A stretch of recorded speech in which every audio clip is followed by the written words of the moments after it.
This is Fantology. You may have heard of us.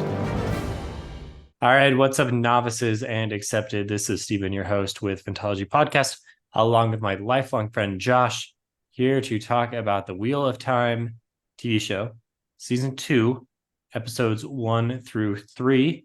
So just a little bit behind where the actual releases are happening. Episodes 1 through 3 came out last week. You may have seen episode 4 by the time this episode comes out. But, we can only get a podcast out so quickly. Anyway, we are talking about the events of the first 3 episodes. We're going to try to avoid any spoilers for the rest of the season because we've read the books. We know it's probably going to happen. We don't know for sure what's going to happen considering all the differences here. But we'll just talk we'll be vague about anything, but we'll talk about maybe some differences and try not to do any big spoilers, and certainly nothing past events from books 2 and 3 of the series. Yeah, for sure. I'd say, we're going to spoil the show completely up to this point, and we might talk about vaguely some things from books 2 and 3. I had something else and it just left my mind, but let's get it rolling. How did you like the first 3 episodes? So my overall impression is that it was a step up from season 1, like a pretty big step up in some ways. It's hard to say. So I tried to start a rewatch of season 1 before season 2, and I really only made through the first 2 episodes, which honestly, I really liked when I watched them, and I still really liked the first 2 episodes in season 1. But there were a lot of episodes, especially at the end and some parts in the middle, that season 1 slogged. And so I'm really hoping that this isn't the same case where the first couple episodes were really good, and then, the series kind of meanders for the rest of the season. Mm-hmm. I'm worried. I still have a worry that that's going to happen. Except for was it episode 4 in season 1 that was really good, with the battle and there's one of those episodes, the one before the step-in one, I think was really good, kind of universally accepted as the best one. Anyway, I thought people seemed to think the best one was the Moraine focused one. Was that episode 4? Oh, that one was good. No, I think that, anyway, that's whatever, episode 6 maybe. Okay, I don't remember. Yeah. So anyway, overall, I'm worried. My fears haven't been completely abated for season 2, but I do think from what I've seen, on average, it's better than season 1. But the first 2 episodes were a highlight for me in season 1. So that's kind of some all over the place thoughts. But yeah, fair enough. I agree. I think I am more optimistic about season 2 after seeing the first 3 episodes. Honestly, going in, I was nowhere near as excited for season 2 as I was for season 1. Part of that is probably, not putting my expectations in the right place. I was just super hyped for Wheel of Time adaptation. And, we talked about this in our previous video podcast 2 or 3 weeks ago. So go check that out for full thoughts. But anyway, and also there were some reviews on the day before the release of season 2 that made it seem like it wasn't great. So I was kind of down. I was thinking, my expectations were very low for season 2 even. Obviously, I'm still going to watch it no matter what, just because I have to know. But yeah, I liked the first 3 episodes. There were some things I didn't like, and I did a little booktube video where I just kind of rapid fire broke down things I liked and didn't like. And some things I think still from season 1 that I didn't like in season 1, and I still don't really like in season 2. But overall, the things I liked more than the amount of dislike I had for the things I didn't like, if that makes sense. Yeah. I still think that one thing that not enough people point out maybe is I feel like they've really gotten the essence of each character. I'm not the hugest Wheel of Time fan. I've read the series once, and I've read the first. I've read the first 2 books twice. Anyway, but I really do feel like they've done a good job in setting up the Edmondsfield 5, at least. Like Nynaeve, perfect. I think Nynaeve really, really does a good job of encapsulating the character and even stepping up the Nynaeve, character. I think, is the best of Emmons Village 5 in the TV show. It's Yeah. between her and Egwene. Yeah. But Nynaeve to me, she was annoying in the first couple books, and upon reread, she was still annoying. But she Yeah. gets less annoying as the series goes on. And so I feel like They they're just didn't make her keeping the annoying in less the TV annoying show. Nynaeve. So that's Yeah. nice. Yeah. Right. And Yeah. and Rand, I mean, Rand, like they're going darker, maybe faster for Rand than they did in the book series, but I think it's still Rand. Like when I see this Rand, I'm like, yeah, that's Rand. Like he's not just Rand in name only. You know what I mean? Mm-hmm. He does feel like Rand to me. Same thing with Matt. The actor change is weird. We can get into that. But I feel like both Matts really do a good job on encapsulating Matt, because Matt does undergo a pretty good character shift in the books as well. I mean, pause there for a second. I'm a little confused what they're trying to do with Matt in season 2. The actor just seems to be a little bit like have a little bit more full of him. Like story wise, I definitely see. I don't know really story where they're going with Matt. It seems kind of weird to have this pairing with him and Min, and like I just don't know. Like it doesn't seem like the actor has a lot to do with the character in the first 3 episodes, at least. So maybe as the story opens up for him, we'll get a better glimpse. There were like a couple character moments where Leandrin just said, "You're a total wimp and you're a loser," and he's like, "Crap, I am." But other than that, he does have, and this is kind of very, very general spoilers for maybe starting in book 3 or 4, but he does have that kind of more cocky like attitude about him than like the season 1 Matt had. You know what I mean? And so I think that's what he's trying to play off as the character.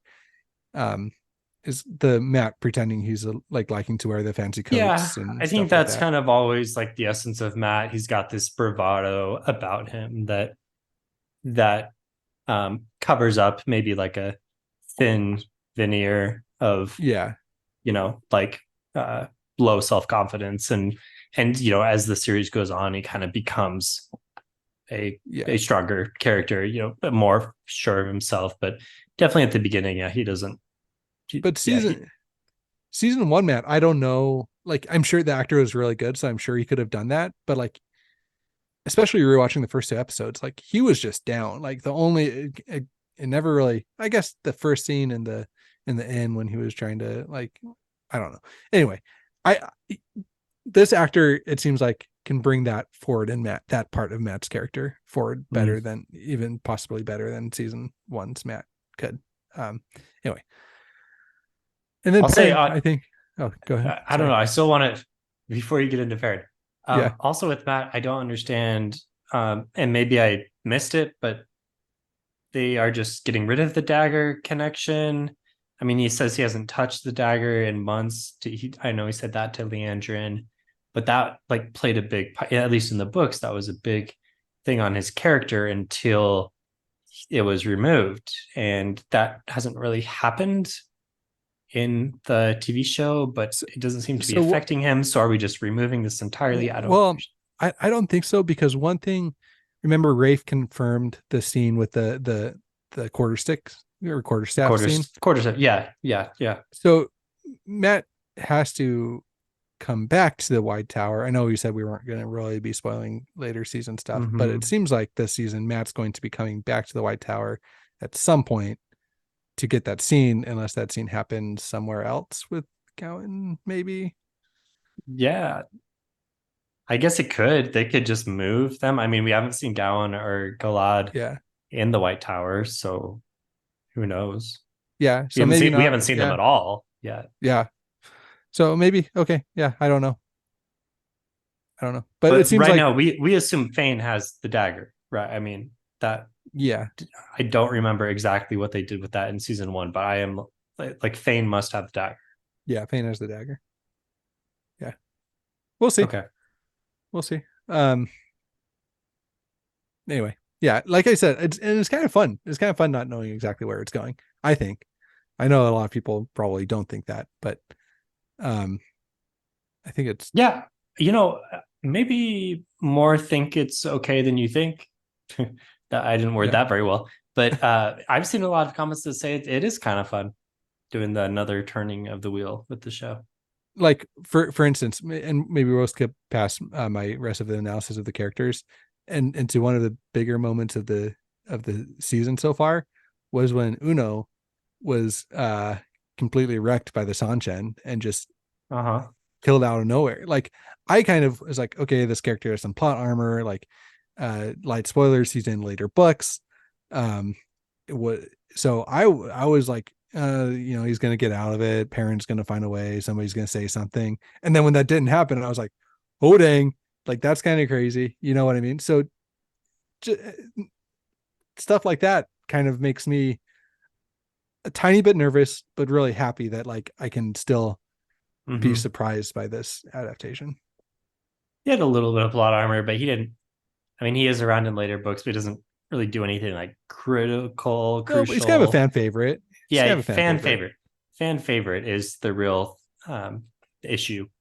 I, Yeah. I don't know if I'll say issue, but that's the real like headline for his death. Fan favorite character killed off early. Right. So maybe I don't know if they're just going for the headlines or whatever, or I don't know if they're just. Well, I I think mean, that I they're think just it. wanting to. I think Yeah. right there you saw okay, Sean Chan are not to be messed around with. Right. Which is just. I think it does its purpose really well, and it makes me as a reader and as a viewer makes me set aside some assumptions that I might have about the show going forward. Anyway, that's just Yeah, my thoughts on that. yeah. Do you want to go back to Perrin? I mean, I did like where you were going before I interrupted you like three Yeah. times. So Yeah. yeah, go back. Perrin, again, like a little bit of weirdness with his like depiction of like becoming a wolf brother, but that's kind of also a little bit weird in the books, I think. But I think that the essence of Perrin trying to control his strength, trying to figure out his relationship to violence, trying to like figure out his relationship to Matt and Rand, I think is still really intact and still does a really good job in the show. And Egwene, her relationship with the Aes Sedai, her really needing their approval and wanting to be part of the organization, was still like having a lot of respect for Nynaeve, who doesn't feel that way. Like all of these essential character things are really, really coming together and being depicted in really cool ways. So that's my thought on all of that. Yeah. So I guess the summary of that is even for people who haven't read the books and have fallen in love with the characters, we feel like at this point through the TV show, they should have a pretty good idea of who the characters are and like hopefully be attached to them now that they're so well established. Yeah, I think like if somebody that's seen the show that were if they were to pick up like the second book of Wheel of Time and just flip like halfway through it and start reading, they might be like, why is this plot happening? But they'd be able to understand exactly what the characters' motivations are just from seeing the show. You know what I mean? And like have a good idea of how they would react to X and Y and Z. So I think that's a really good thing that I don't see a lot of credit being given to. And there's two glaring exceptions to this, which is my biggest part of the season so far. Okay, so two characters that you are a little confused what their motivations are. I think, well, just the whole relationship going on right now between Moiraine and Lan is like by far my least favorite part of the season, and not, I agree. in my opinion, I also really didn't like it. It's really weird because Moiraine in season 1 I thought was very true to the character in a lot of ways, but this Moiraine is just really weird. It's just weird. She's just way colder and detached than yeah. And for me, it's by far the worst writing of the season and maybe of the show so far, of just her being so petty towards Lan.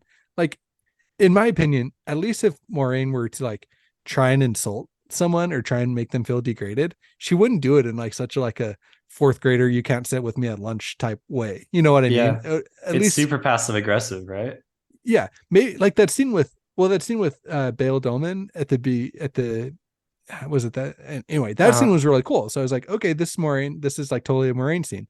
But then with Lan, she's just like, bring me up my dinner, like treating him like a servant, or like get away, like, you've never been important, blah blah blah. Like it's just weird to me. the one redeeming scene was recount the recount of how they met and like the references to New Spring. That was kind of fun. Right. But And you yeah, thought at that point, I thought, okay, this is all right because yeah. I was willing to forgive the earlier weirdness. I didn't like it, but I was willing to accept the explanation that, she had just been cut off from the one power and was in shock. Varian's explanation there is like, okay, that fair enough, right? People don't really act like themselves during those types of during trauma like that. But then after they like kind of made up, then it's still it's still not good. It's still really weird. And part of me gets the sense that they're just that Moraine's trying to position Land to where he needs to be, and that this is like kind of a 3D chess type thing. But even if that were the case, she should be going about it in like a better way. Like, even if that were the case, it would still feel like it was kind of bad writing on just. I mean, it I don't seems know. weird that I guess I could see that may be a little redeeming, but it doesn't really make sense because she was just hanging out getting information. Like, why does she had no plan until she got what we assume is the dark prophecy from Bail Doman. So why would she be cold to Land up until then? Like, but I don't know. It's weird. It's really weird. Maybe I mean, I think that maybe for whatever plot reason she wants him to go to the White Tower to try and maybe like protect Nynaeve and Egwene or something like that. Mm-hmm. That's all I'm thinking, is that she's trying to position Land to where she wants him without him realizing that. Yep. But at the other level, like, she can't lie, so like at least a lot of what he's telling him, like, she believes has some truth to it, of like, oh, you can never protect me, which, or whatever she said. I haven't rewatched it yet to get the exact quote, but Mm-hmm. there's like a lot of hurtful things that she said that had to have had like at least some level of truth, even if it was an Aes Sedai truth. Yeah. My deal is it just seems so impractical for her to. She can't really defend herself very well. I mean, we saw that in the fight with the Fade. Like, okay, she's clever and she got one of them, but then she would have died if Land hadn't showed up, right? And then if Varen hadn't showed up afterwards. But if she's going off on the solo mission or whatever, like, she already knows it's dangerous. She knows it's very dangerous. She's going after the Dragon Reborn, and the whole army of the Dark Friend of the Dark One is doing the same thing.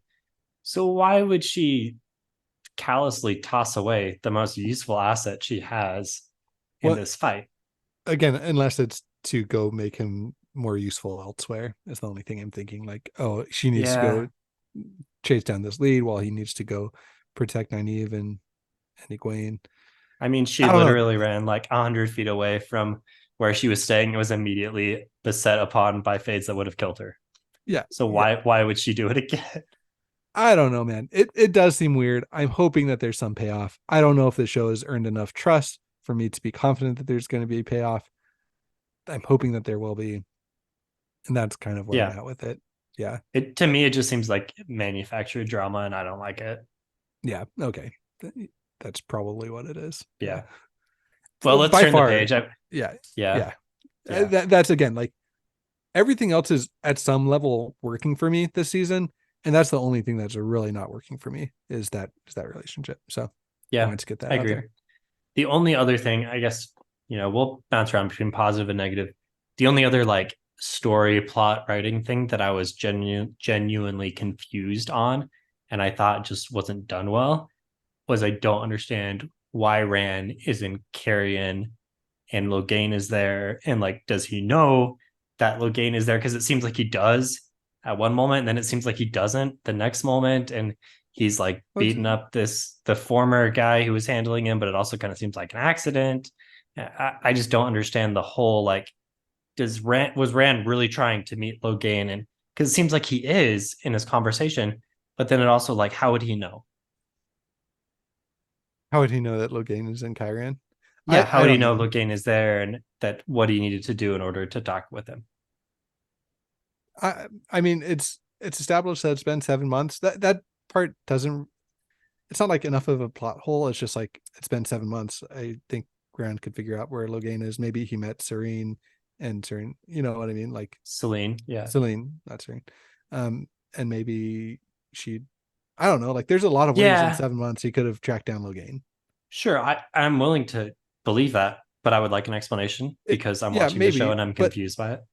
but to me it was pretty unambiguous that he knew that Logain was there and was trying to get close to him. Like Yeah, it seemed like it was a promotion for him to get there. He had to kind of prove himself with the patients that like didn't really know what was going on. And then sure. I think that when the guy was like a jerk, then he kind of had some, like, he gave himself permission to go remove that guy from the equation. His power got away from him, and I think I didn't know if he had killed the guy or like severely maimed him or something, but it seemed like he just kind of beat him up. Yeah, I don't know. It seemed like he beat him up, and also seemed like he's kind of charred there. So Yeah, I'm well, not. I'm it not it sure. seemed like the one power pushed him past where he wanted to go in terms of Yes, how he agreed. treated that guy. Yeah, So whatever the case may be, and then he got to Logain, like that. I don't know. I don't see as big of a problem with that as you seem to. yeah. I mean, I buy that. I maybe I need to go and watch it again. It just seemed a little awkward to me, where I was slightly confused. Maybe because the whole time I was like, "How does he know he's here?" I don't get it. Yeah, to me, I I was kind too of stuck on wish. that. Yeah, I kind of wish that there was more of the House of Cards, not the House of Cards. The House of the the Dragon, no the game of how Game of the Thrones, great Game of game. Houses, Yeah, Days Game of Days Houses. Tomorrow, Days Days Tomorrow Tomorrow. is what you're going. Yeah. Yeah. Sorry, Okay, we guys. got there. We got there. Yeah. Yeah. I wish that House of there's Cards, House of the Dragon, Game of Thrones, Days Tomorrow. Yeah, it works. yeah, I kind of wish that they were focusing more on that, because that is a fun part of the books that does carry on like through the series. And it Hmm. seemed like they kind of had an episode where they referenced, like they had some references to it. But the fact, like in the books, everybody kind of thinks that Rand might be the Dragon Reborn already and wants to get close to him, or at least like knows that he's Hmm. like significant. Versus this show, he's just like attached to Celine, who is maybe somebody of significance in the city, and that's why people think he's important. That's more my issue with the where with Uh-huh. Rand's storyline right now. I thought that scene when it was starting, I was like, this is very silly. They're just showing up at this party, and I'm supposed to believe this is important because Logain just needs this wine, Needs the and wine, yeah. this is an excuse for them to like go do something that has like no value. But I actually enjoyed it once we kind of got into the scene. I thought it was well done. Well, it was basically a scene right out of the books, right? Like, oh, this person wants to, invite you Yeah, over, and then I'm more right, experienced. Let right. me tell you this, and so I think it's I thought it was enjoyable. I thought it was done well. It looked good. It was acted well. And so even though I was kind of like, this is a little contrived, it was fine. Yeah, that's just kind of what I wonder. I think contrived is a good term for it, because I wonder when I watch it with Mackenzie how she's going to react to that, because it did kind of seem to come out of nowhere. Versus for me, I'm like, oh, this is the scene from the books, or combining a few scenes Mm-hmm. from the books and I like those scenes. So I don't know. I think we'll see how it plays out. If that's the only thing we get from it, then I might be a little bit disappointed. If it builds on the drama, then and the Mm-hmm. intrigue, then it'll be fine. But I'm a little interested in the decision to station him in Carrion and kind of introduce, they're only going to introduce so many places in each season, obviously, for lack of, they don't want to have too much sprawl. They don't want to confuse viewers too much. And so Carrion is is a choice they made. But that's interesting because Carrion is not really too important until like books 5, maybe, if I'm remembering right. So I wonder how they're going to kind of reframe the narrative to, I'm assuming at some point, we're going to bring it back around to something important happening in Carrion, because Rand and Slane are not going to stay there the entire season. Something's going to happen. But I don't think they're just going to abandon that set and the Carrion setting that they've built up in these episodes. yeah, I'd be surprised. They were there for for a lot of book two, for a big chunk of book two. Rand was there with Lyle and the gang, but Oh, they with stopped there for a while. See, I haven't read book 2 in a while. yeah, I just reread book two, kind of in preparation for this season coming Okay. out. Yeah, so they were there for a while, Hmm. but um, you're right. I mean, there are definitely more important cities that are more relevant to future plot lines coming up in the series Mhm. that might have made more sense. We'll see. We'll see how they do that. Yeah. I wish they had some clever way of integrating the map into the show. Yeah. Yeah. It's tough because you can't copy Game of Thrones with the intro. no, but it seems like Amazon is willing to do like kind of the multimedia format. So it kind of Mhm. seems like they could have kind of a cool like X-ray feature or whatever where you like pause it and then you can like toggle over to the map and like see where the characters are on the map. That'd be Yeah. really cool. I think that actually might have existed in season one. I don't know about season two. Maybe, but the kind of downside of that for the show would be they seem to be traveling pretty fast between places, and so you might be like, oh, how did they Yeah. get from there to there? I mean, there was a time jump. I Right. don't know. Anyway, um, Right. I also that didn't question stop how Game many of Thrones people from doing it. actually like yeah, right. And everyone hated it, so don't do it. Yeah, yeah. I wonder how many people actually use the X-ray feature. I honestly do. There, like almost every time I watch a show on Amazon, I pause it for some tidbit of information.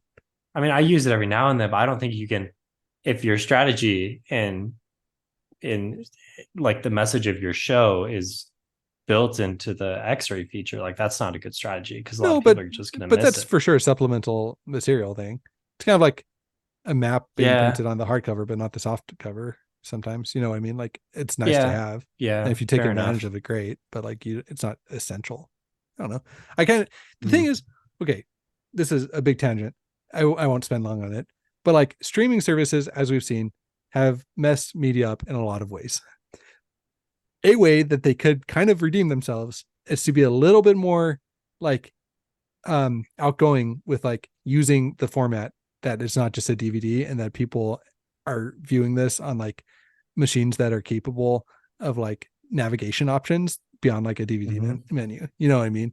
Like I'm not saying that they should go out and build like, you know, interactive like choose your adventure experiences, but like Amazon's X-ray feature is a really good example of like something that I really appreciate in like a streaming service. And so Yeah. if there's like ways that you can pause it and access some supplemental material or cut to an interview about the scene in question or just things like that, like I really wish Uh-huh. streaming services would take advantage of stuff like that, and they just aren't. And it seems like they can't even build a basic player like most of these guys. Like it's really confounding to me how like most streaming services, like you go and try and watch them and like things are just broken about it that shouldn't be. Anyway, that's neither here nor there. But No, you're right. I mean, with as much money as they spend in tech, like they should be able to throw yeah, together something like that. Like that's not a hard piece of additional like UI to build into your streaming platform. yeah, like straight up. Okay, one example.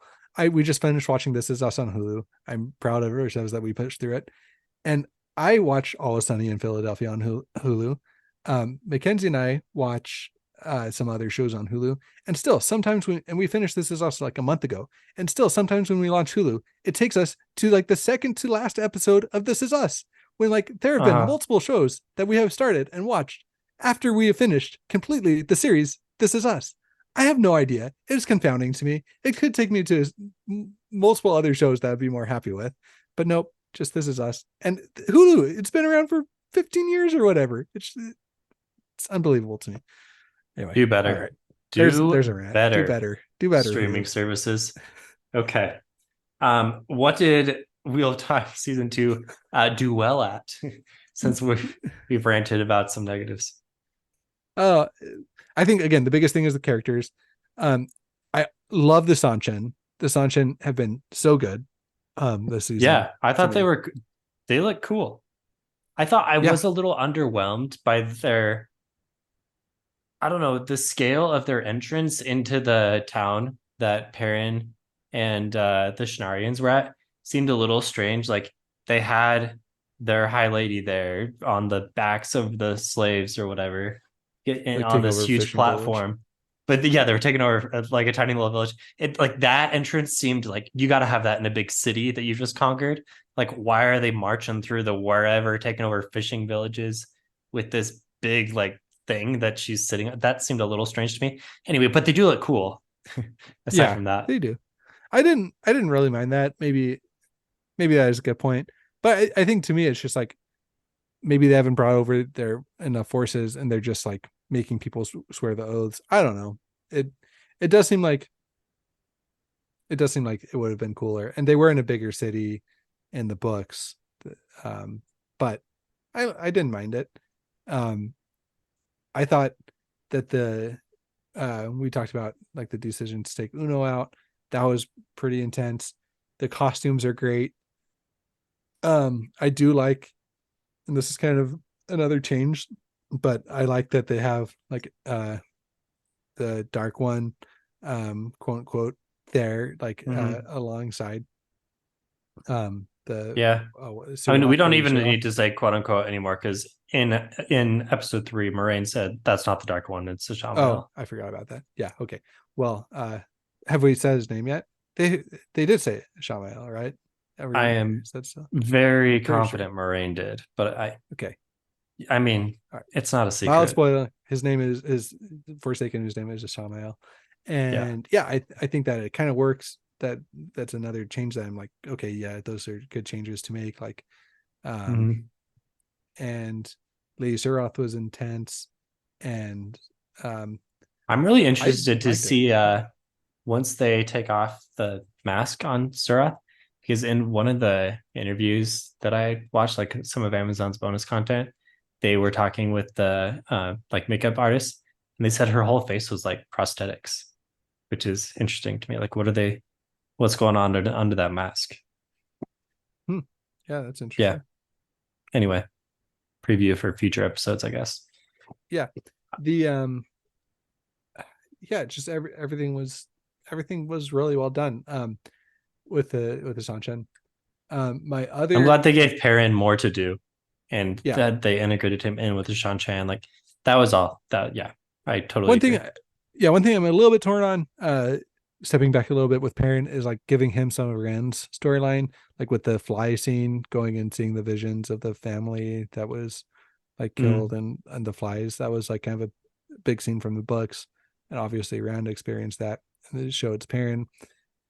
I don't know if I mind it that much, but it was kind of weird that they're kind of doing that. I think they So I think they kind of struggled to think like, okay, with Perrin's Wolf Brother powers, like what is that really going to look like on screen? And I feel like I hope that this is somewhat of an introduction to like Tel'aran'rhiod and how yeah, that's going to work in some different ways. And yeah. hopefully. Um, should we now talk about? I think the best parts of the show for me have Okay. been Nynaeve and Egwene at the White Tower. Yeah, agreed. I also Yeah, thought the White Tower was the best plotline. yeah. And I Which didn't is think I was interesting going to because like it was it like going my in. honestly in the book series, I would the White Tower plot lines were always kind of boring to me. Yeah, no, I agree. I mean, they're not super thrilling I mean, there definitely are exciting things that happen, like very exciting things that happen, Yeah, later on in the series, there's a few really but but there are a lot of not so exciting things that yeah, happen. yeah.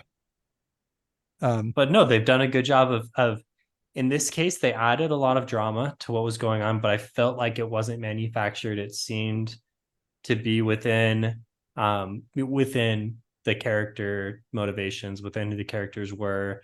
I like that Leandrin is much more sympathetic, and this kind of relationship that she has with Nynaeve, I think, is well done. And like Nynaeve being quote unquote dead, even though I don't think anyone really thought she was dead.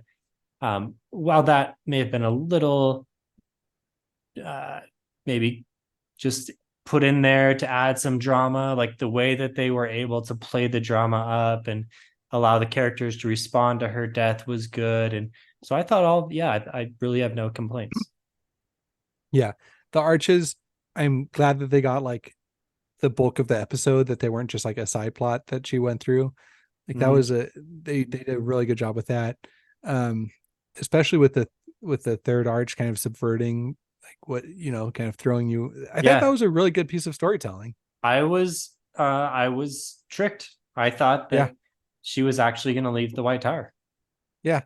And I was like, and again, because they've changed enough, um, Seems like that's possible, it right? seemed like that's possible. Like you could still Yeah. make most of Nynaeve's storyline in general, like her story arc work if that happened, but it would require a lot of changes, but they've already done that. Hmm. So yeah, you're like, oh wow, that's a very interesting way to go. And then it kind of twisted your brain around. So I'm excited to watch that.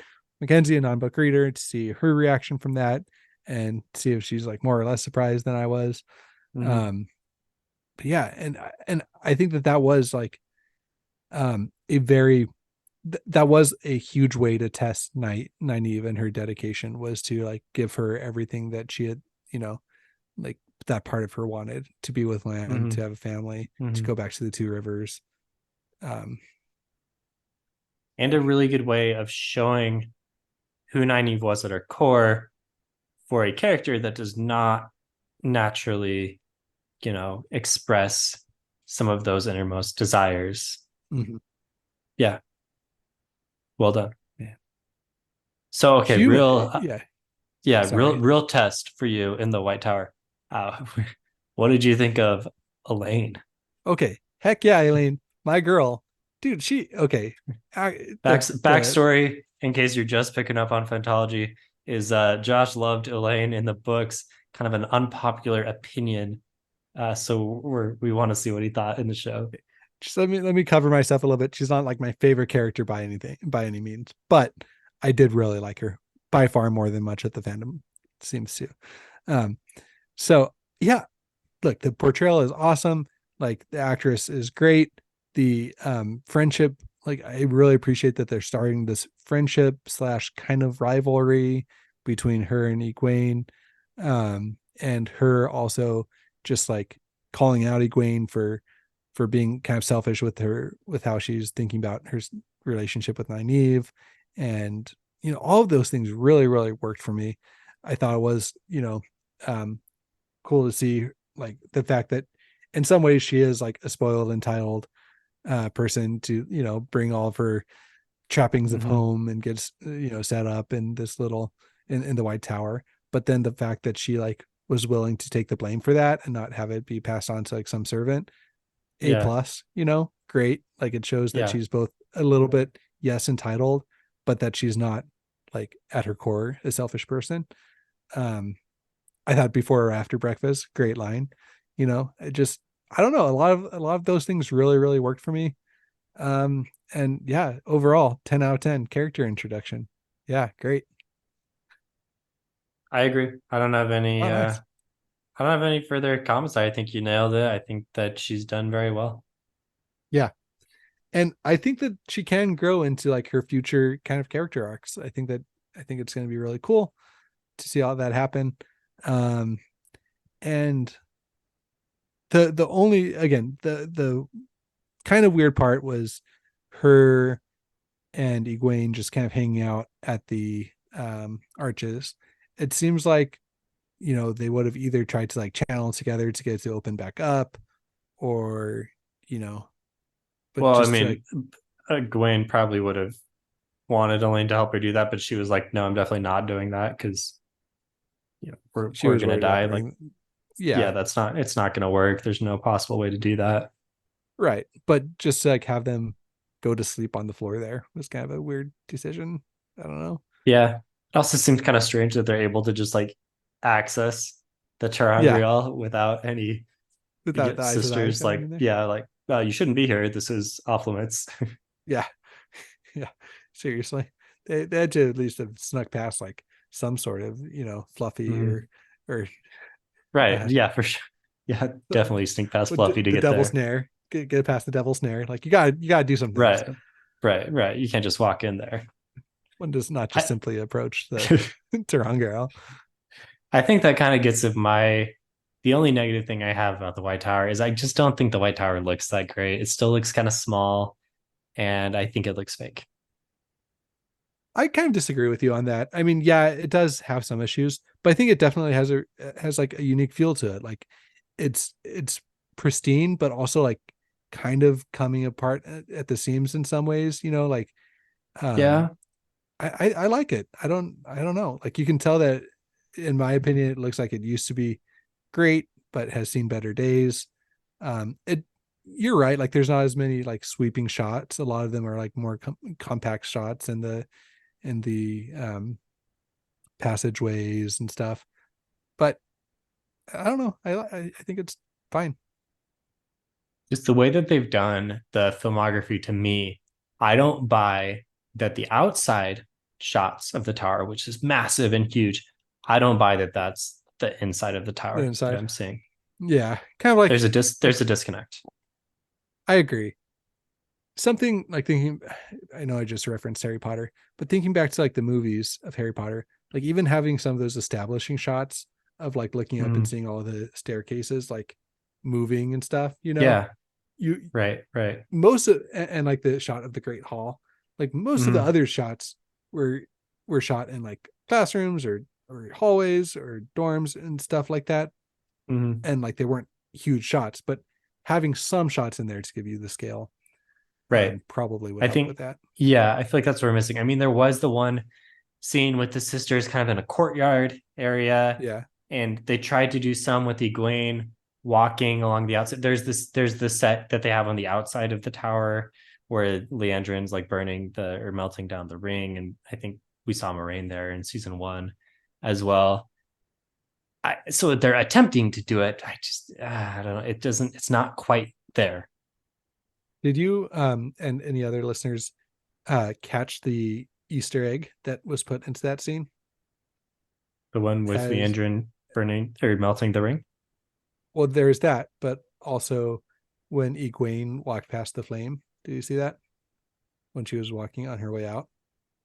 Go rewatch that scene and watch the flame. Okay.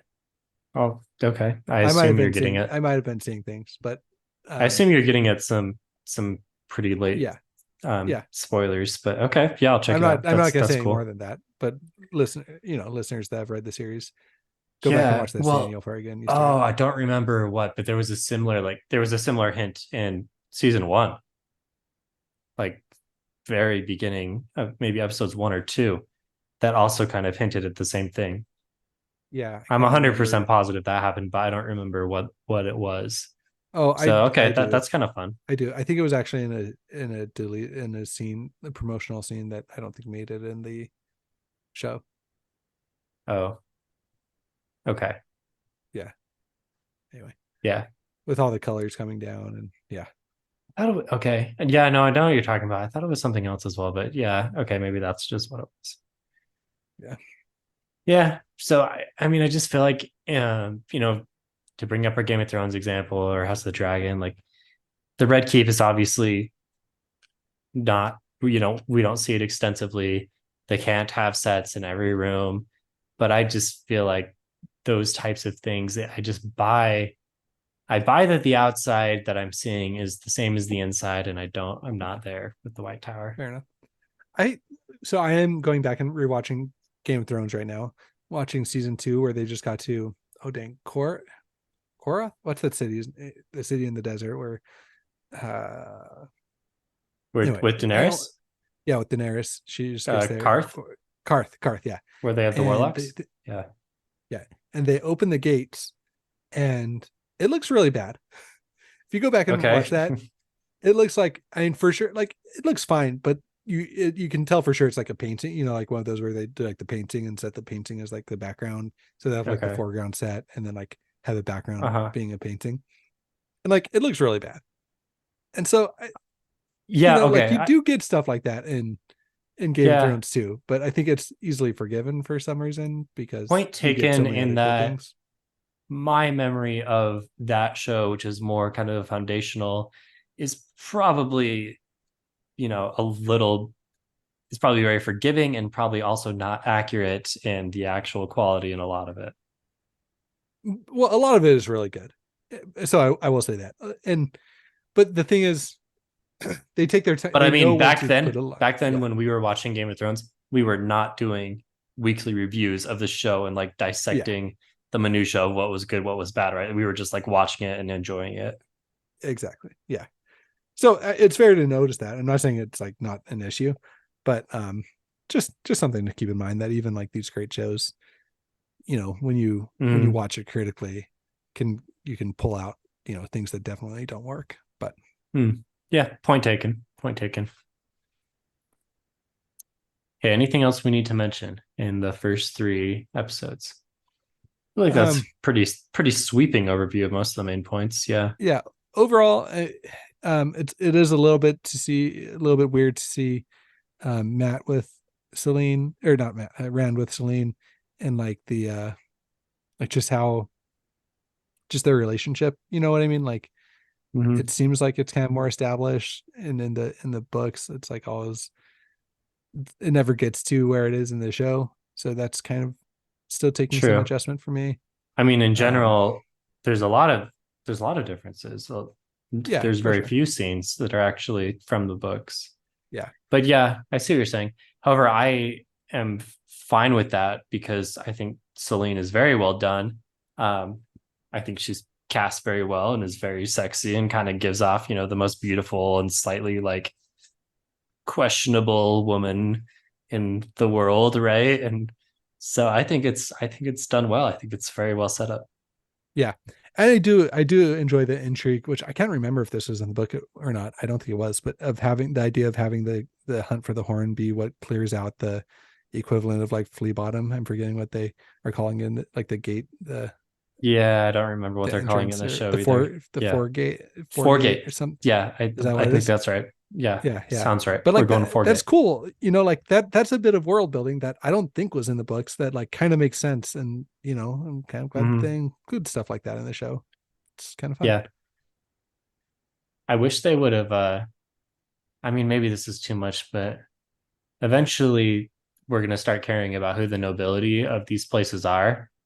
And I mean when they say Queen of Carrion, actually is that even dang, I'm not even gonna try to get this right, but I feel like that may not be accurate to do you remember? Because you just read book 2. Like who's in I, charge of I, Carrion at this I point? don't remember. Yeah. Sure that'll be on Google, but Yeah. I mean, that's gonna be something that's more important in the future. But yeah. I guess maybe just mentioning it for now is probably fine. And we'll see. In general, I'm interested to see what happens with Carrion going forward. Maybe in this season, even the nobility will show up somehow.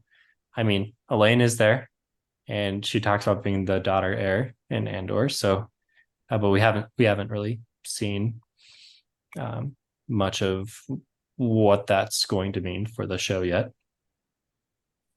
um Galdrian is the ruler, I believe, of Chiron. Okay, so he's the king at this point, Yeah, the king. Yeah. So and they changed it. It seems like they changed it to the right? queen. And Right, because that's the guy. Okay, I guess we can't really talk about yeah. what happens in the books, but yeah. So okay, because kind of off camera, there's a bit of stuff that happens with him and another character that was in season 1 that we haven't seen in season 2 and may not Yeah. see in season 2. We'll see, right? Yeah. Yeah. Hmm. Okay. Well, episodes come out every Thursday evening.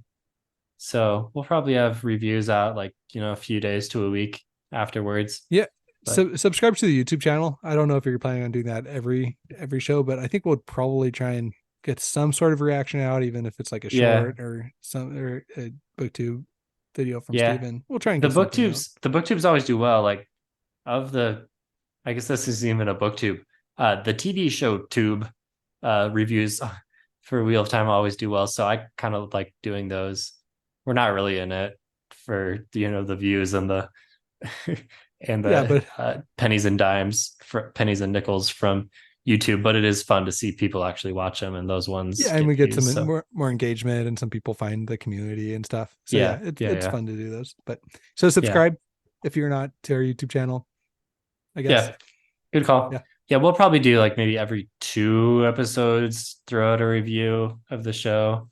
If Four there's and something, five, 6 and 7, 8, something like that. yeah, yeah. Sweet. All right. Thanks, Josh. Thanks, man. See ya.